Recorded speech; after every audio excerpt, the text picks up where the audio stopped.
지난 3분기에 미국이 4.9% 깜짝 경제 성장을 기록했습니다. 그런데 이렇게 되니까 고금리 기조가 길어질 것으로 또 시장은 우려하고 있습니다. 네, 여기에 이스라엘 팔레스타인 분쟁으로 국제 유가가 최고치를 기록하면서 세계 경제 불확실성이 커지고 있는데요. 오늘 주원 현대경제연구원 경제연구 실장과 나라 안팎의 경제 전망 짚어보겠습니다. 어서 오세요. 안녕하십니까? 네, 안녕하십니까? 어서 오십시오.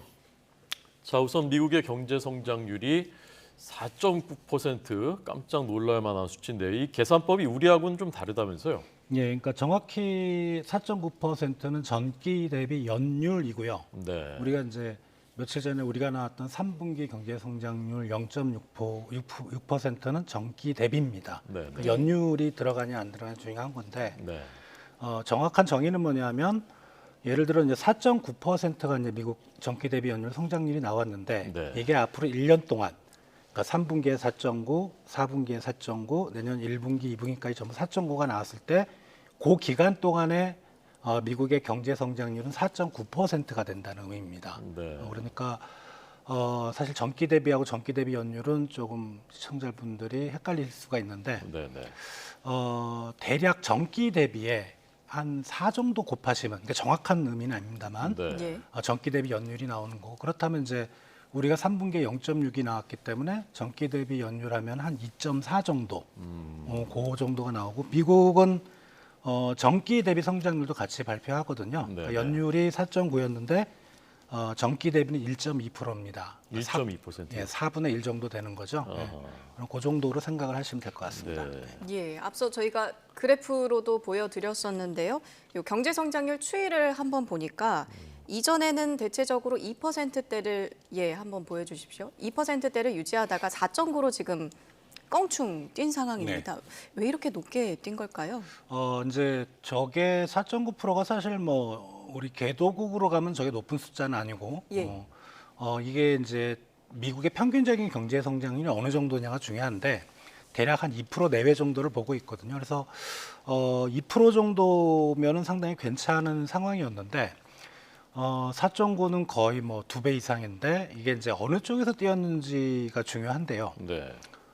가장 그 미국 이번 3분기 경제 성장률을 끌어올린 건 소비로 나왔습니다. 그러니까 경제 성장률 4.9% 중에 한 절반 이상이 민간 소비 쪽에서 나왔거든요. 네, 네. 그러니까 그쪽 영향이 상당히 좀 컸다고 보입니다. 네. 테일러 스위프트하고 비욘세가 끌어올렸다 이건 무슨 얘기입니까? 그게 이제 그게 많이 흥행을 했나 봐요. 수익이 엄청 난 걸로 이제 두 그 뭐라 공연이 그렇게 나왔는데 예, 예. 이게 이제 뭐 스위트 순회 공연은 한 7억 8천만 달러 정도 수익을 냈고 그다음에 비욘세 르네상스 월드 투어도 한 4억 6천만 달러라고 하는데 네. 요 두 개를 합해서 제가 한번 계산해 보니까 미국 GDP가 27조 달러거든요. 네, 네. 예. 그러니까 0점 밑에가 0.3개가 더 갑니다. 0.0005%입니다. 네, 네. 그럴 리가 없죠. 예, 이게 어떻게 미국 경제 성장률을 올렸겠습니까? 예. 다만 이제 미국의 소비 시장이 워낙 좋다는 거를 이제 어디 보고서에서 이제 이걸 빗대어서 얘기를 한 것 같고요. 네. 그래서 상징 같은 거죠. 상징. 상징이지 저게 어떻게 경제 성장을 올리겠습니까? 네, 네. 네. 소비- 경제가 좋으니까 이제 공연도 많이 보러 가고 티켓도 네. 많이 사고 이제 그랬단. 예. 예, 미국 경제 짚어봤고요. 우리 경제 이야기도 좀 해봐야 될 텐데요. 우리 3분기 GDP 성장률 0.6%에 그쳤습니다. 우리 경제 상황은 지금 어떤 건가요?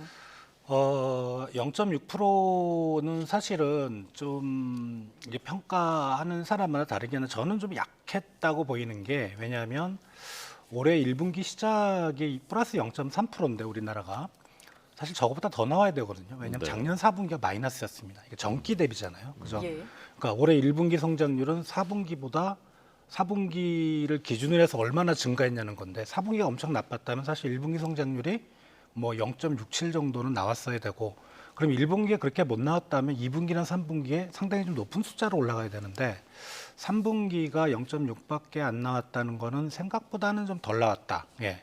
물론 이제 부문별로 보면 뭐 민간 소비도 괜찮았고 뭐 그런 얘기도 있긴 하지만 저게 성적표가 썩 좋다고는 개인적으로 저는 좀 판단하기 어렵습니다. 어떤 부분이 아직 지금 부진한 건가요?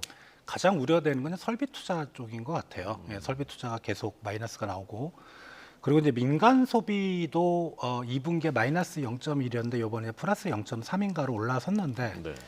우리가 이제 계속 얘기하는 게 전기 대비잖아요. 그죠? 네. 그러니까 2분기에 민간 소비가 마이너스가 나왔으면 3분기에 민간 소비는 플러스 나오는 게 당연하죠. 네, 네. 당연한데 정말 소비가 회복된다고 말을 하려면 지금 0.3 정도는 안 될 것 같아요.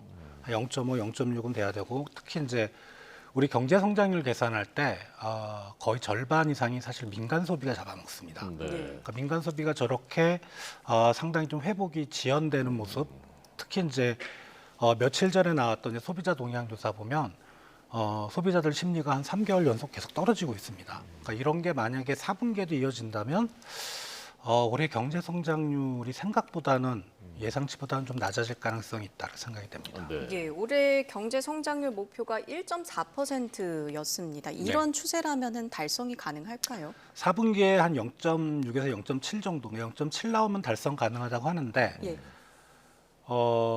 지금 민간 소비가 회복된다는 뚜렷한 조짐은 안 보이고 있어요.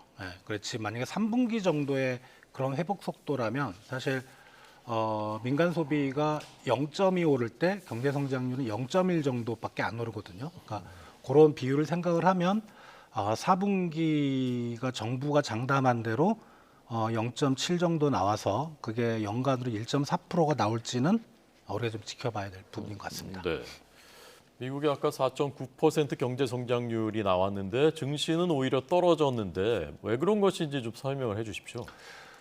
보통 이제 지금과 같은 상황이 아니고 예년과 같은 뭐 과거의 경험을 보면 경제 성장률이 높다는 거는 기업들이 이익을 많이 냈다는 거죠. 또 매출이 늘었다거나 그럼 네. 기업 실적이 분명히 좋아지는 거고 그럼 기업의 가치가 오르는 거고 주가는 오르는 게 당연합니다. 예, 당연한데 이제 그런 경기 회복의 터닝 포인트 지점이랄까 좀 경기가 좀 불안할 때 사실 이제 금리가 좀 낮으면 그런 효과가 팍팍팍 나는데 네. 지금 금리는 상당히 높은 수준이고, 그리고 이제 미 연준이 계속 고민을 하는 걸 이제 시장이 읽고 있는 거죠. 미국 연준이 금리를 좀 더 올릴까, 아니면 지금 금리를 가지고 계속 갈까, 아니면 언제 인하를 할까.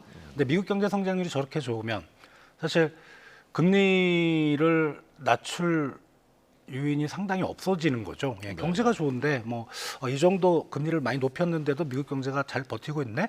그럼 이제 지금 최소한 지금 가지고 있는 고금리를 상당 기간 이어갈 가능성이 있다. 네.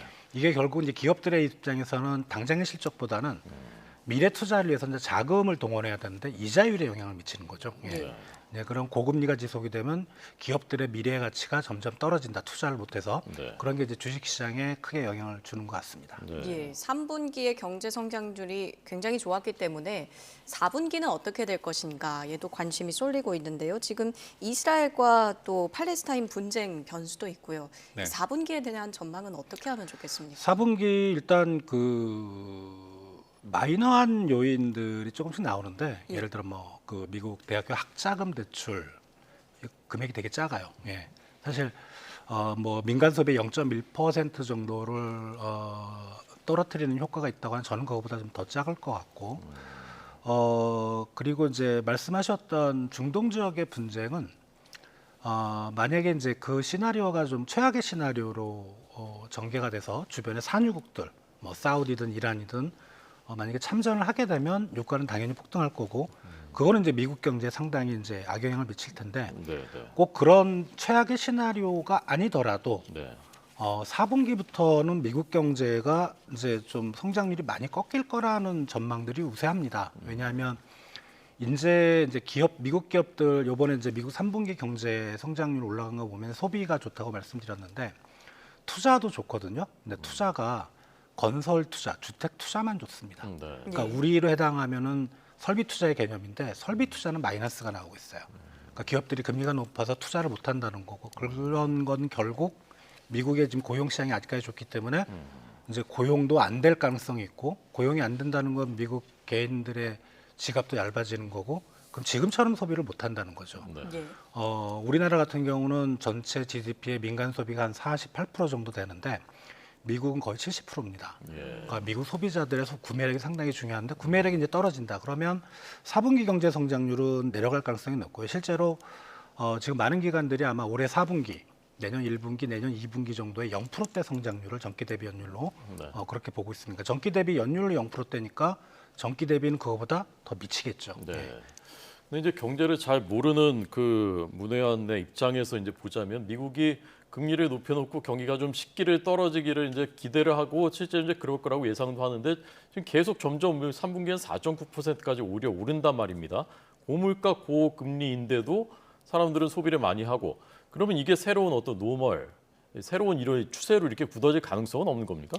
그 미국 개인들의 구매력이 과연 이제 어디서 나오느냐가 중요한데 일단 자산 시장은 아니거든요. 미국 주택 시장도 좀 많이 꺾였고 뭐 주식 시장도 저희하고 비슷합니다. 그래서 그쪽에서 어떻게 뭐 큰 돈을 벌어서 구매력이 생기는 건 절대 아니고 그럼 남는 게 이제 근로소득, 일해서 번 돈인데 네. 지금 미국 고용 시장이 아직까지 좋았다는 점 예, 그리고 예. 이제 코로나 기간 동안에 미국 정부가 개인들에게 많이 그 지원금을 냈고 그리고 코로나 기간 동안에 많이 소비를 못했어요. 예. 미국 국민들이. 그래서 저축이라는 좀 여유분이 생겼다는 그게 이제 지금의 소비로 이어졌다는 건데 지금 미국 내 시각으로는 그런 저축분 그리고 이걸 이제 거의 고갈될 때가 됐고 네. 그리고 근로소득도 아까 말씀드린 이유로 이제 고용시장도 점점 식어 내려갈 거다. 그러면 미국 개인들이 이렇게 높은 금리에 돈을 빌려서 소비할 수도 없는 거고 네. 그럼 미국 소비는 아마 이제 많이 좀 둔화될 것 같다라는 게 지배적입니다. 예.